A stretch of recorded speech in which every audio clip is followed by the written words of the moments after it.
കൊണ്ടോട്ടി മൊറയൂർ വാലഞ്ചേരിയിൽ കഴിഞ്ഞ വ്യാഴാഴ്ച ബസ്സും കാറും കൂട്ടിയിടിച്ചുണ്ടായ ദാരുണമായ അപകടത്തിൽ മരണസംഖ്യ 4 ഉയർന്നു.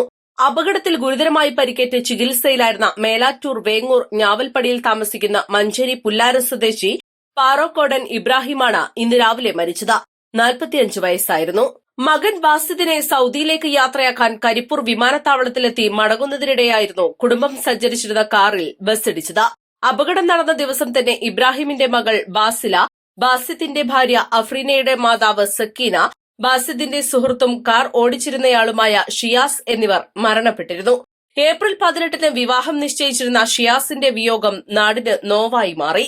അഫ്രീന നിലവിൽ പരിക്കുകളോടെ ചികിത്സയിലാണ്. സൌദിയിലേക്കുള്ള വിമാനം കയറാൻ മിനിറ്റുകൾ മാത്രം ബാക്കി നിൽക്കെയാണ് തന്റെ പ്രിയപ്പെട്ടവർ അപകടത്തിൽപ്പെട്ട വിവരം ബാസിദ് അറിയുന്നത്. ഉടൻ തന്നെ യാത്ര ഉപേക്ഷിച്ച് ആശുപത്രിയിലേക്ക് പാഞ്ഞെത്തിയ ബാസിദിന് അപകട ദിവസം നഷ്ടമായത് പ്രിയ സഹോദരിയെയും ഭാര്യാമാതാവിനെയും ഉറ്റ സുഹൃത്തിനെയുമായിരുന്നു. ഇന്ന് ഉപ്പ കൂടി യാത്രയായതോടെ ഒരു നാടിനെയാകെ കണ്ണീരിലാഴ്ത്തിയിരിക്കുകയാണ് ഈ കുടുംബത്തിന്റെ ദുരന്തം. East live, Kondotty.